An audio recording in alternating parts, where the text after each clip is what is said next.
I would like to imagine this as sort of, we've given a brief intro in a former session to this book, Found Christianities, in which I've sort of given my approach, which is different than Bart Ehrman's model in Lost Christianities.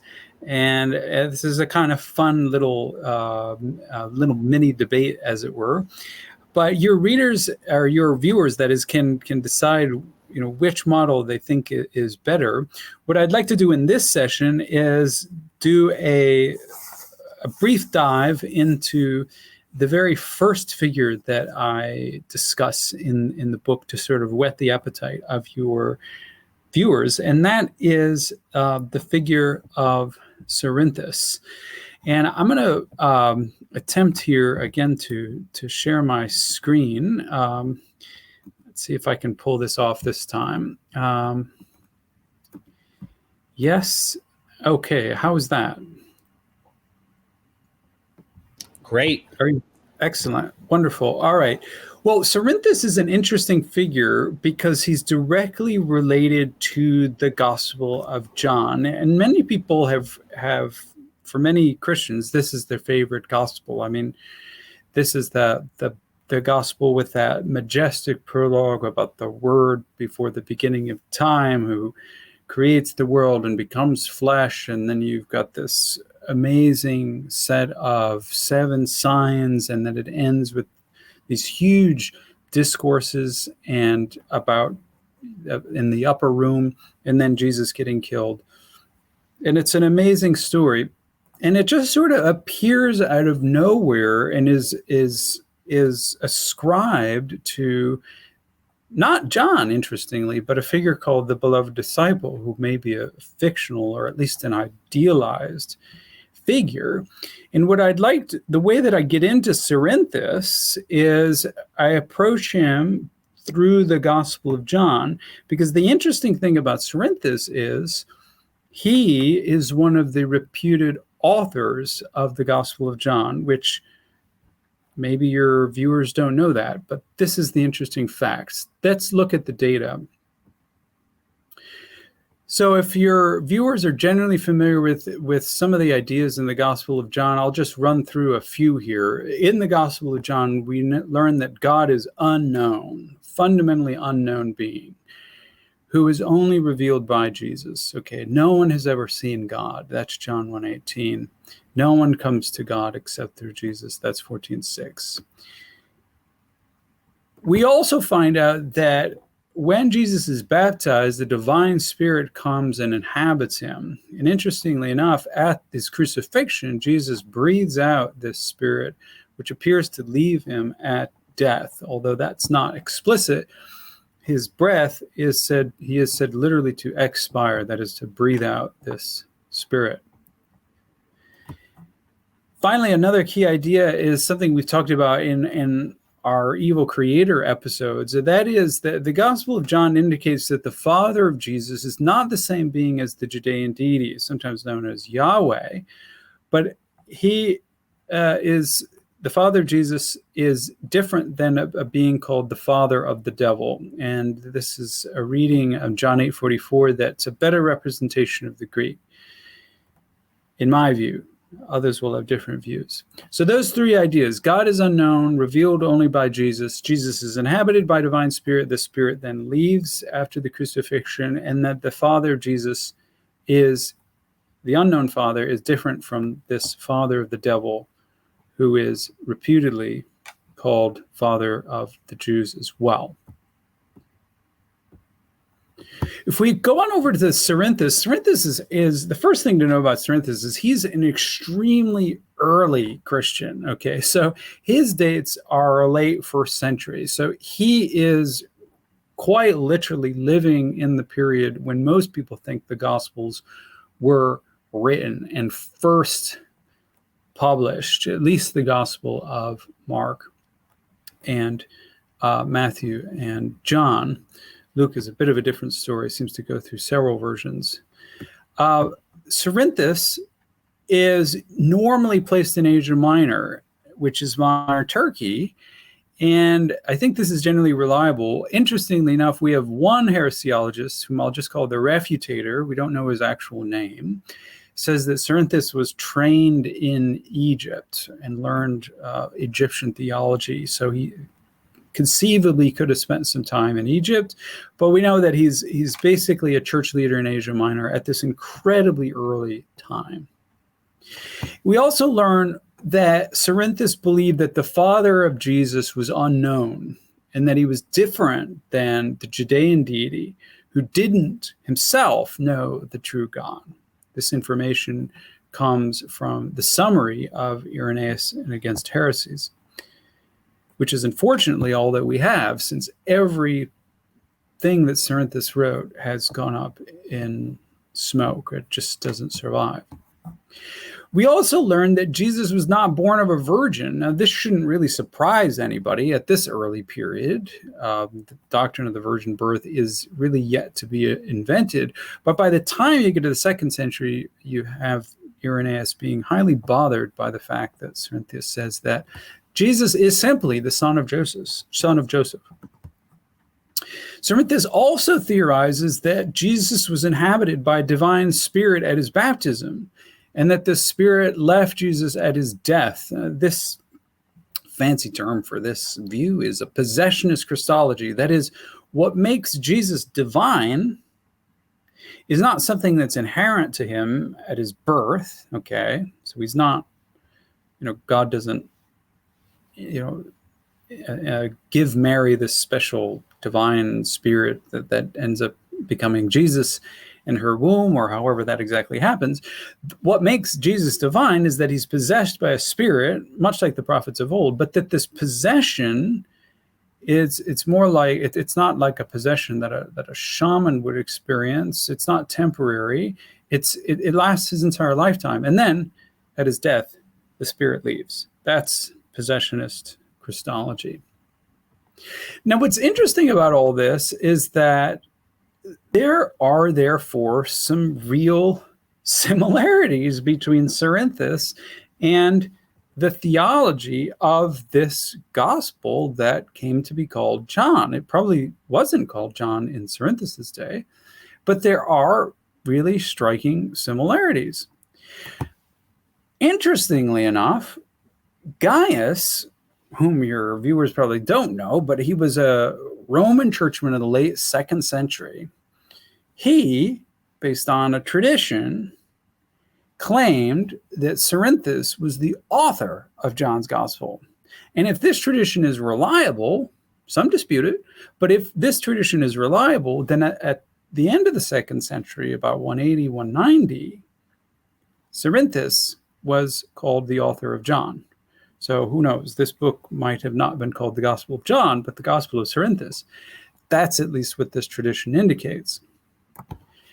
And there's a story that Cerinthus and John, the supposed apostle John, were said to be contemporaries in Ephesus about, and this story seems to be told around 150, and that Cerinthus and John were so familiar with each other, they shared the same bathhouse.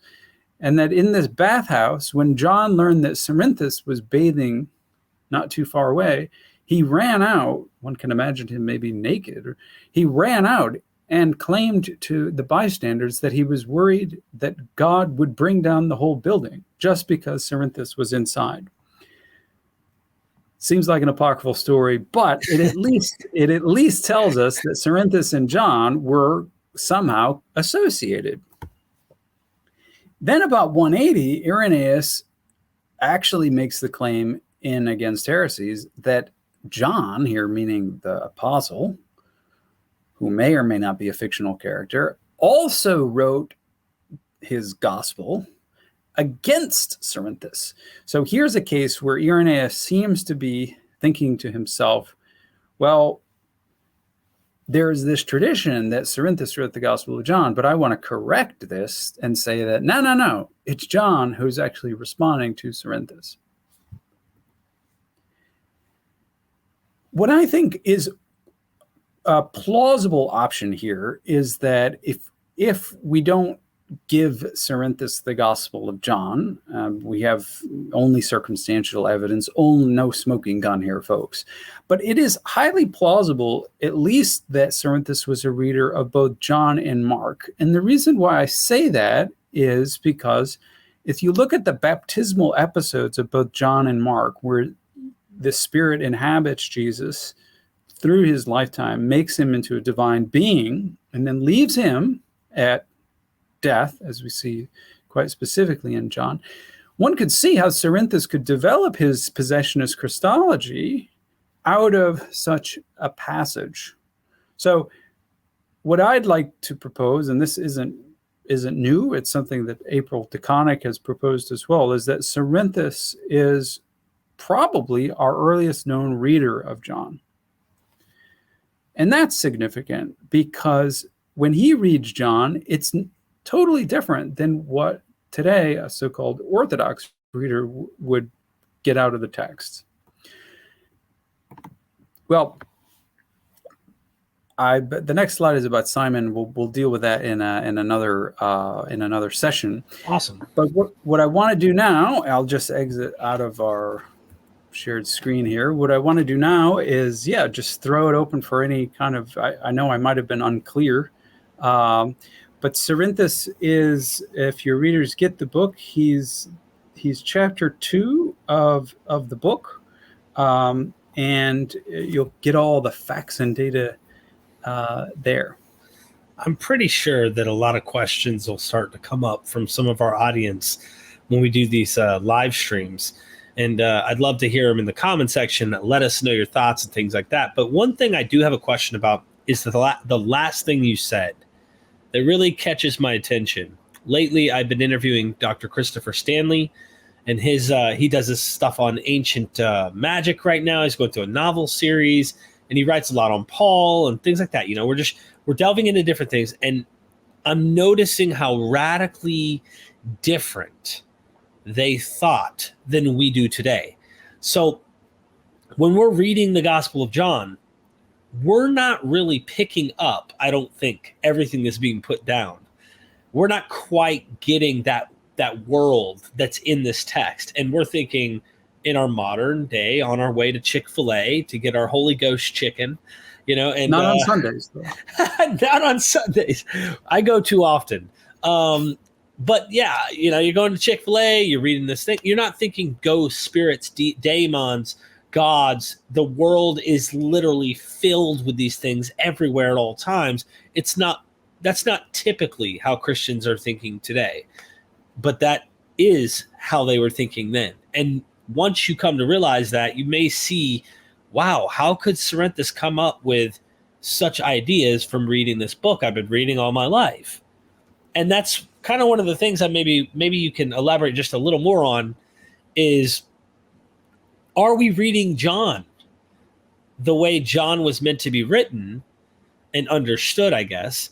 If Cerinthus is the earliest reader and he's walking away with these ideas, what's that say about our reading of this text? And then number two, I've heard that John, the author, whoever this real author is of this gospel, is reacting to what we like to call, and we need to stop probably using the term Gnosticism, but some form of Docetism or something. It's in response to it. So I don't know if that's because there's a redactor doing it, or I don't know. So do you have any thoughts on this? Well, those are really, really in-depth questions. You probably have the equivalent of a PhD from all the people you hire here. So these are actually very tough and detailed questions. That's a second PhD. I feel good. You're the second PhD who said that to me. I feel really good about that. Yeah. So, well, to deal with the first one is, I mean, there is going to be a bunch of theories about John, and it's really going to depend on who you ask. So, don't take me or my theory for granted, but I throw out these terms Gnosticism and Docetism because they're basically heresiological terms. They're basically slurs that heresy hunters threw at other people they didn't like. And I get the sense that the model that I'm proposing is that people like Cerinthus are biblical theologians. So it's not like the author of John, whom we don't know. He's completely anonymous. So that's important. It's not like he is responding to like a developed, Gnostic theology. That's probably not the case. It's probably something much more sinister than that, which the Orthodox fear is that those people later called Gnostics are getting their theology from John, which means that they're pulling it right from the Bible, and that gets the Orthodox all upset. I was going to say something different, but it gets them upset because, of course, they have the true reading of the Bible. And so it's really a question of who's got the true reading of the Bible. And, when you're dealing with this, something so early as Cerinthus, I mean, he's contemporary with the writing of the Gospels. These Gospels appear in his day. Okay, so he's alive. When he was born, these Gospels didn't exist. When he died, they did. But he's the first reader that we know of. So his reading should, if it doesn't have authority, it should really grab our attention, because it's fresh off the press. And what are they thinking? What are they reading when they get this stuff? And now I've been so long-winded, I forget what your first question was. Can you remind me? Yeah, maybe most people want to argue that it's reacting to a doctrine, but you're suggesting that it's possible without getting into orthodoxy, because they want to lay claim to everything, of course, that is in the canon we have today. But it may not be reacting to these particular doctrines. It may actually be saying what we think it's saying, or what they may have interpreted this to be saying. Or do you think there was a redactor, someone who came in and polished up a little bit after Cerinthus? Is it Cerinthus? Cerinthus, yeah. Cerinthus. No, yeah. Yeah, Cerinthus' day. Do you think someone came by and took some, something like mascara and started to clean it up? And well, I mean, if they did do that, they didn't do a great job, because you've still got everything in there that Cerinthus knew and loved. You've still got the unknown deity, Father of Jesus Christ. You've still got this deity being different than the father of the devil, who's associated with the Jews, who are, again, just fictional characters here. This is nothing. It sounds terribly anti-Semitic, but then you've got also this scene at the baptism that you've got Jesus being inhabited by a divine spirit, and then he breathes it out at the end of his life. So if somebody was trying to defeat Cerinthus, you better believe that they wanted to get rid of some of that material. But they didn't.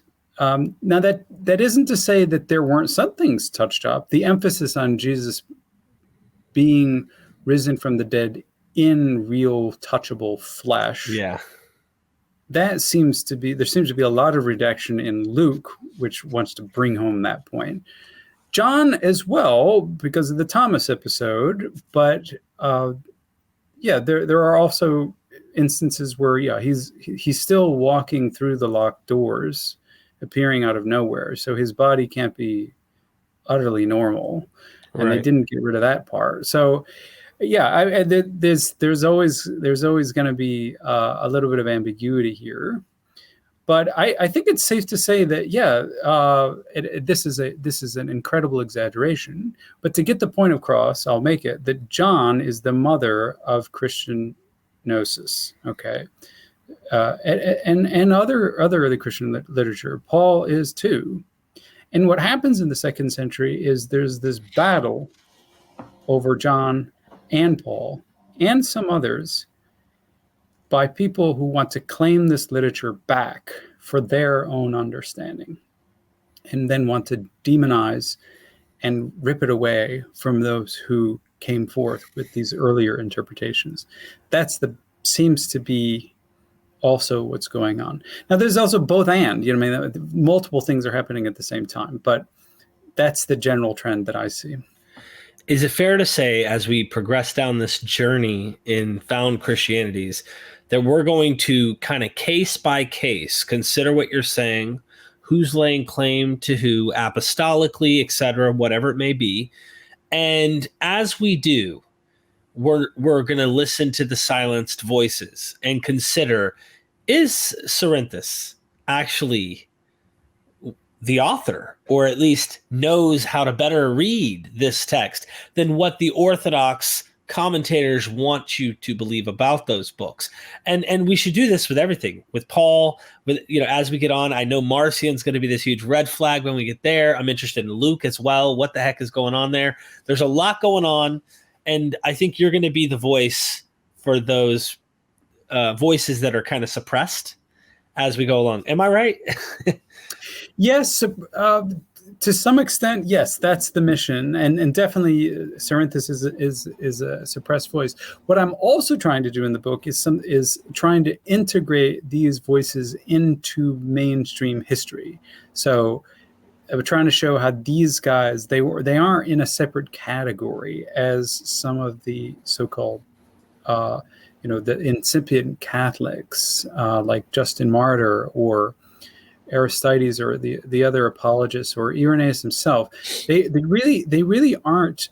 They don't have a separate history. It's all one big history, and trying to make those interconnections is really important, because for too long scholars have said, oh well, okay, you got the proto-Orthodox over here and the Gnostics over here, and they're sort of bad-mouthing each other, but we really don't know how they're interacting. And the reality is that they're not separate. Some of them belong to the same church. Oh, wow. Or the same assembly. So, and this is something really important to get. And that strange confluence continues today. One of the great points about that I try to make, or the larger point that I try to make, is that even those who claim to be dominant absorb certain elements of their opponent's theology in order to claim victory, so to speak.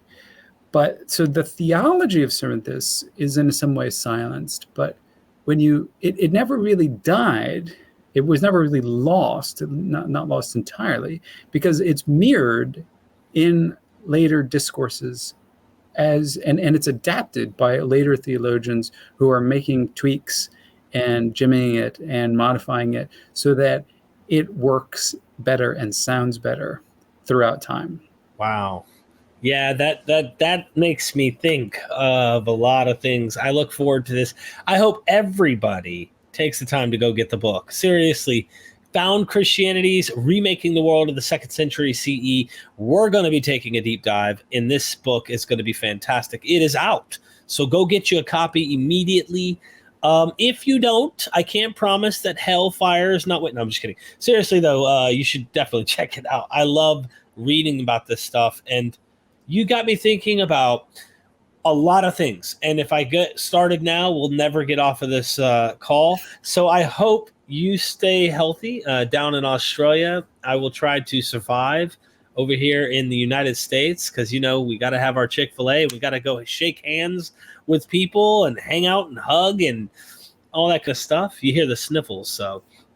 Yep. Well, get well soon. Yeah, I think you're in the COVID capital of the world there. So, yeah, take care of yourself.